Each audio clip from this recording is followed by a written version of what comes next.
জাতির পিতা বঙ্গবন্ধু শেখ মুজিবুর রহমান টুর্নামেন্ট 2024 পুরস্কার বিতরণ অনুষ্ঠানে আজকে আমাদের মাঝে সম্মানিত প্রধান অতিথি হিসেবে উপস্থিত রয়েছেন জনাব সমর উদ্দৌলপুরী মাননীয় সংসদ সদস্য।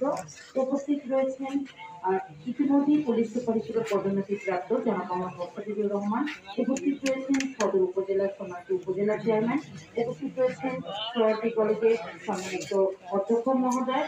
উপস্থিত রয়েছেন বীর মুক্তিযোদ্ধাবৃন্দ, যুবলীগ ছাত্রলীগের নেতৃবৃন্দ, বিভিন্ন পর্যায়ের অতিথিবৃন্দ এবং আজকে আমাদের সামনে যারা দুটি কলেজ যারা তাদের ক্রীড়া নৈপুণ্য আমাদের সামনে তুলে ধরেছে সেই খেলোয়াড়বৃন্দ, সকলকে আমি শুভেচ্ছা অভিনন্দন জানাচ্ছি এবং আমার পক্ষ থেকে জেলা প্রশাসনের পক্ষ থেকে সালাম শুভেচ্ছা জ্ঞাপন করছি।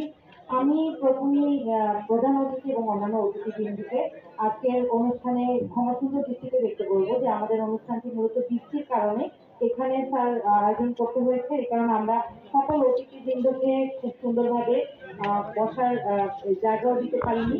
আমি ধন্যবাদ জ্ঞাপন করছি ক্রীড়া সংস্থার সাধারণ সম্পাদক এবং আমাদের ক্রীড়া অফিসার, তিনি সকল কিছু তারা আয়োজন করেছেন এবং ক্রীড়া সংস্থার অন্যান্য সদস্যবৃন্দ যারা এই অনুষ্ঠানের নেপথ্যে কাজ করেছেন। আজকে দুটি টিম আমাদের মাঝে অংশগ্রহণ করেছে এবং এর মধ্যে একটি টিম বিজয় হয়েছে, অন্য টিম হচ্ছে বিজয় হতে পারেনি।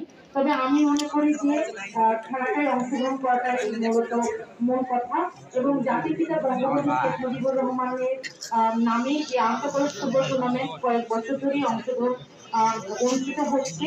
এটি আসলে করা হচ্ছে যে আমাদের যুব সমাজ যাতে খেলাধুলার প্রতি তাদেরকে একটি ঝোঁক থাকে, যাতে তাদের শারীরিক এবং মানসিকভাবে তারা দক্ষ হয়ে গড়ে ওঠে এবং মাদক থেকে দূরে থাকে, যে কোনো খারাপ সঙ্গ থেকে দূরে থাকে। তবে আজকের খেলাটি হয়তো বা আমি যারা বিজয়ী হয়েছে টিমকে আমি অভিনন্দন জানাচ্ছি, তবে আমাদের প্রত্যাশা আরো বেশি ছিল, কারণ অন্য যে টিমটি খেলেছে সেই টিমটি গতবারে কিন্তু আমাদের বিভাগীয় পর্যায়ে তারা হচ্ছে রানার্স আপ হয়েছিল। তো আমরা ভেবেছিলাম যে খেলাটি আরো তীব্র প্রতিযোগিতামূলক হবে এবং দর্শকদের আরো বেশি আনন্দ প্রদান করবে।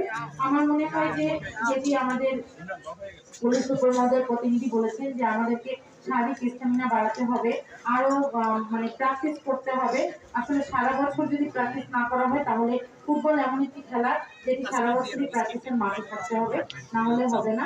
তো এই বিষয়গুলো যাতে এবার যারা বিজয়ী এবং বিজিত হয়েছে তারা উভয় পক্ষে খেয়াল রাখে।